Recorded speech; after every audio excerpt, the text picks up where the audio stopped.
अस्सलाम वालेकुम dear students, उम्मीद करता हूँ सब लोग खराफियत से होंगे। मैं मोहम्मद नवीद शाह और आज जो है हम 9th क्लास का चैप्टर नंबर 2 के अंदर सेकंड टॉपिक डिस्कस करने वाले हैं जो कि है बूलियन अलजेब्रा। बहुत ही इंपॉर्टेंट टॉपिक है और एग्जाम्स के हवाले से भी इसके अंदर से क्वेश्चंस आते हैं। तो बेसिकली सबसे पहले हम अंडरस्टैंड करेंगे बूलियन अलजेब्रा क्या है, उसके अंदर की एलिमेंट्स क्या हैं एंड देन हम लॉजिकल ऑपरेटर्स के टाइप्स को डिस्कस करेंगे डिटेल के अंदर, ठीक है। तो फर्स्ट ऑफ ऑल अगर हम बूलियन अलजेब्रा की बात करते हैं तो वो आपने 8th क्लास में भी मैथमेटिक्स के अंदर अलजेब्रा पढ़ा होगा जो कि डिफरेंट वेरिएबल्स के ऊपर जो है अरिथमेटिक ऑपरेशंस परफॉर्म करने के लिए यूज किया जाता है, ठीक है। लेकिन यहाँ पर जो है बेसिकली जो बूलियन अलजेब्रा है, ये बूलियन ऑपरेशन मतलब लॉजिकल ऑपरेशंस परफॉर्म करता है ऑन बूलियन वेरिएबल्स, ठीक है। वहां पर आप अरिथमेटिक वेरिएबल जिनकी वैल्यू जो है वो आपके पास नंबर्स के अंदर हो सकती है, डेसिमल में भी होती है और इंटीजर्स में भी होती है, लेकिन यहाँ पर जो वेरिएबल आप यूज करेंगे ये बूलियन वेरिएबल्स होते हैं और इनके अंदर जो दो ही वैल्यूज होती हैं, एक तो या तो ट्रू हो सकती है या फिर फॉल्स हो सकती है, ठीक है। तो Boolean algebra is the branch of mathematics that deals with the binary variables. Binary variables ऐसे वेरिएबल्स होते हैं जिनकी वैल्यूज या तो जीरो होगी या फिर वन होगी, दो ही वैल्यूज होती हैं इनके अंदर।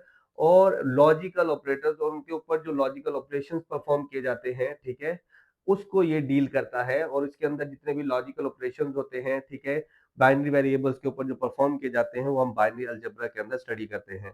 अब बूलियन वेरिएबल्स की जो वैल्यूज होती हैं या फिर जीरो होगी या फिर क्या होगी, दो ही वैल्यूज होती हैं, ठीक है। और ये आपको पता है कि हम पीछे पिछले लेक्चर के अंदर जो है वो डिजिटल सिस्टम्स पढ़ चुके हैं और डिजिटल सिस्टम जितने भी होते हैं वो बाइनरी वैल्यूज को ही प्रोसेस करते हैं।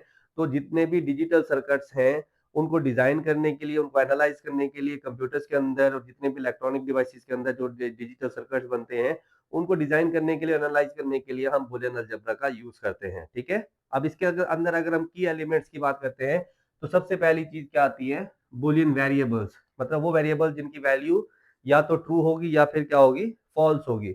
अब वेरिएबल कोई भी हो सकता है, एक्स वाई कोई भी उसका नाम हो सकता है, लेकिन उसकी वैल्यू क्या होगी, या तो उसकी वैल्यू ट्रू मतलब जीरो वन होगी या फिर उसकी वैल्यू फॉल्स मतलब जीरो होगी, ठीक है। इन दो वैल्यूज को ये क्या करते हैं, स्टोर करते हैं। इन दोनों में से कोई एक वैल्यू इस बूलियन वेरिएबल के अंदर स्टोर की जा सकती है और उसका नाम कोई भी X Y Z A B C कुछ भी आप उसको दे सकते हैं।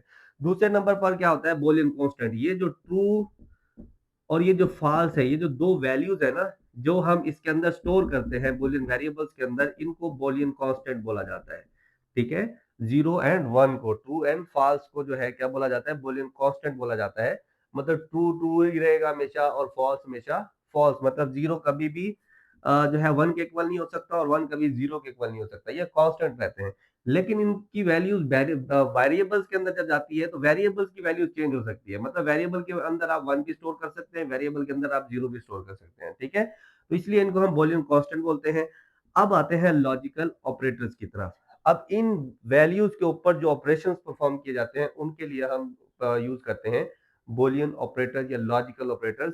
और इसके लिए हम तीन तरह के ऑपरेटर्स हमारे पास होते हैं। एक होता है एंड ऑपरेटर जो बेसिक ऑपरेटर है, दूसरे नंबर पर आर ऑपरेटर है और तीसरे नंबर पर नॉट ऑपरेटर है। ये तीन ऑपरेटर जो है, बाकी जितने भी ऑपरेटर्स हैं इनके कॉम्बिनेशन से बनते हैं, ठीक है। तो तीन बेसिक ऑपरेटर्स होते हैं, एंड आर नॉट, आगे हम डिटेल में इसको पढ़ने वाले हैं। और आखिरी एलिमेंट जो है इसका है बूलियन एक्सप्रेशन, ठीक है। अब बूलियन एक्सप्रेशन क्या होता है, ये कॉम्बिनेशन होता है लॉजिकल ऑपरेटर्स का और बूलियन वेरिएबल्स का, मतलब X dot Y. Dot basically क्या है, एंड ऑपरेशन को रिप्रेजेंट करने के लिए सैंपल यूज होता है। अब यहाँ पर देखें ये ऑपरेटर भी आ गया और ये वेरिएबल भी आ गए। तो वेरिएबल ऑपरेटर भी आ गया और जो है वेरिएबल और ऑपरेटर का जो कॉम्बिनेशन बन रहा है ना, इसको हम क्या बोल रहे हैं, बुलियन एक्सप्रेशन बोल रहे हैं, ठीक है। ऐसी एक्सप्रेशन जिसके अंदर कोई बुलियन फंक्शन परफॉर्म हो रहा हो या बुलियन लॉजिकल ऑपरेशन परफॉर्म हो रहा हो, ऐसी एक्सप्रेशन को हम क्या बोलते हैं, बुलियन एक्सप्रेशन बोलते हैं।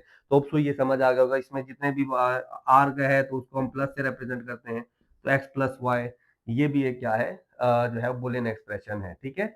अब आते हैं हमारे पास लॉजिकल ऑपरेटर्स को, बेसिकली इनको यूज कैसे किया जाता है, इनका आउटपुट क्या आता है, किस पर्पज के लिए यूज किए जाते हैं। सबसे पहले अगर हम एंड ऑपरेटर की बात करते हैं तो इसका सिंबल जो है वो डॉट होता है, मतलब जब भी आप दो ऑपरेटर्स के ऊपर जो है वो एंड ऑपरेशन परफॉर्म करना चाहते हैं तो उनके दरमियान में डॉट लिखेंगे, इसका मतलब होगा कि एक्स एंड वाई, ठीक है। अब इन दोनों वैल्यूज का अगर जो है वो वैल्यू ट्रू होगी, मतलब इसकी एक्स वेरिएबल के अंदर भी ट्रू होगा, 1 होगा और वाई के अंदर भी 1 होगा, तो ये इस एक्सप्रेशन का रिजल्ट क्या आएगा, ट्रू आएगा, 1 आएगा। मतलब ये जो बूलियन एक्सप्रेशन है इनका रिजल्ट ट्रू में आता है या फिर फॉल्स में आता है, ठीक है।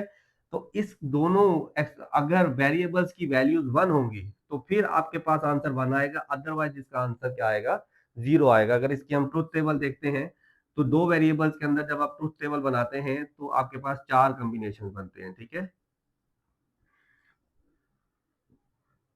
इस तरह से मैं दो वेरिएबल्स की कॉम्बिनेशन बना लेता हूँ, ये x है ये y है। x में पहले 1 1 0 0 आ जाएगा एंड देन 1 0 1 0 आ जाएगा, ठीक है। तो अब अगर दोनों का ट्रू है तब आंसर इसका x डॉट y का क्या आएगा, ट्रू आएगा। अगर दोनों में से एक भी क्या हो जाता है, फॉल्स हो जाता है, तो तीनों मतलब तब जो है वो आंसर आपका क्या रहेगा, 0 रहेगा। दोनों भी 0 हो सकती हैं, अगर दोनों 0 हैं तब तो 0 ही रहेगा, अगर एक भी 0 आ गया तब भी इसका आंसर क्या रहेगा, 0 रहेगा। अब आते हैं हम आर ऑपरेटर की तरफ। आर ऑपरेटर का सिंबल होता है प्लस का, मतलब x प्लस वाई। अब इसका आंसर तब हमारे पास ट्रू आएगा जब दोनों में से एक या दोनों क्या होंगी, 1 के इक्वल होंगी, या तो एक 1 के इक्वल आ जाए या दोनों में से कोई एक 1 के इक्वल आ जाए, तो आंसर इसका क्या रहेगा, 1 रहेगा। अगर इसकी ट्रुथ टेबल बनाते हैं तो वही 4 कॉम्बिनेशन बनेंगे हमारे पास, ठीक है, 1 2 3 और 4, ठीक है, x y, और ये इसकी ट्रुथ टेबल इस तरह से बनाई जाती है, x प्लस वाई। अब 1 1 0 0 0 0 1 1 भी कर सकते हैं, 1 0 1 0। अब ये देखें 1 1 है, दोनों में से एक 1 है, दोनों 1 हो तब आंसर 1 आएगा। 1 0 इसका भी आंसर 1 आ जाएगा, 0 1 यहाँ पर देखें 1 आ गया, इसका भी आंसर 1 आएगा। 0 0 जब दोनों 0 होंगे तब इसका आंसर क्या रहेगा, 0 रहेगा, ठीक है। तो ये भी बेसिकली जहां पर हमें इस तरह का लॉजिक बनाना हो जहां पर दोनों में से कोई एक वैल्यू भी अगर ट्रू आ जाती है, ठीक है, तो अब आप आगे जो है आउटपुट जो है वो ट्रू भेजना चाहते हैं तो वहां पर आप आर ऑपरेशन परफॉर्म करेंगे।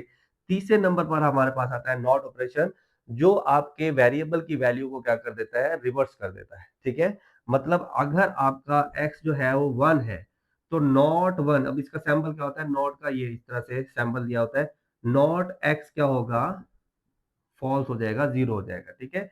और इसके लिए हम इस तरह का भी सैंपल जो है वो सैंपल यूज करते हैं, एक्स के ऊपर जो है आप इस तरह से जो है वो एक लाइन लगा देते हैं जो कि रिप्रेजेंट करती है कि ये क्या है, एक नॉट एक्स है, मतलब एक्स का रेसिप्रोकल है, ठीक है। अगर एक्स 0 होगा तो एक्स का रेसिप्रोकल 1 हो जाएगा, ठीक है। और अगर एक्स 1 होगा तो नॉट एक्स क्या करेगा, इसको 0 कर देगा, ठीक है। तो नॉट ऑपरेटर क्या करता है, जो भी वेरिएबल की वैल्यू होती है, और ये सिंगल ऑपरेंड के साथ यूज होता है। अब ये देखें, ये दो ऑपरेंड के साथ यूज हो रहे हैं, ये भी दो ऑपरेंड के साथ, मतलब वो ऑपरेंड वो वैल्यूज होती हैं जिनके ऊपर ऑपरेशन परफॉर्म हो रहा होता है, ठीक है। अब यहाँ पर भी दो ऑपरेंड्स हैं, यहाँ पर भी दो ऑपरेंड्स हैं, लेकिन नॉट ऑपरेटर सिंगल इनपुट लेता है। ये दोनों दो दो इनपुट्स ले सकते हैं, ठीक है, और ये जो है वो सिंगल इनपुट लेता है, और सिंगल इनपुट को जो है वो क्या करता है, रिवर्स कर देता है। अगर वो 1 होगी तो 0 कर देगा, 0 होगी तो 1 कर देगा, ठीक है। तो ये बेसिकली मैंने बता दिया कि कहाँ पर यूज होते हैं। अब देखें सारा बाइनरी वेरिएबल्स को ही हम प्रोसेस कर रहे हैं, बाइनरी लॉजिक को ही प्रोसेस कर रहे हैं, और बाइनरी लॉजिक हम यूज करते हैं डिजिटल सर्किट्स के अंदर, जब जो कि कंप्यूटर्स हो सकते हैं, मोबाइल्स हो सकते हैं, तमाम वो इलेक्ट्रॉनिक डिवाइसेस, जिसमें हमने माइक्रोवेव ओवन पढ़ा था, जो स्मार्ट ओवन होते हैं, स्मार्ट फ्रिजेस है, स्मार्ट वॉशिंग मशीन है, ठीक है। वो तमाम स्मार्ट डिवाइसेस जहाँ पर डिजिटल सर्किट्स का यूज किया जाता है, वहां पर हम बूलियन अलजेब्रा का यूज करते हैं अपना डिफरेंट लॉजिक्स को परफॉर्म करने के लिए, ठीक है। तो होप सो कि बूलियन अलजेब्रा का कंसेप्ट आप लोगों को समझ आ गया होगा। समझ आया तो चैनल को सब्सक्राइब कर लें और अपने दोस्तों के साथ जरूर शेयर करें। मिलते हैं नेक्स्ट लेक्चर के साथ, अपना बहुत ज्यादा ख्याल रखिएगा। गुड बाय, अल्लाह हाफिज।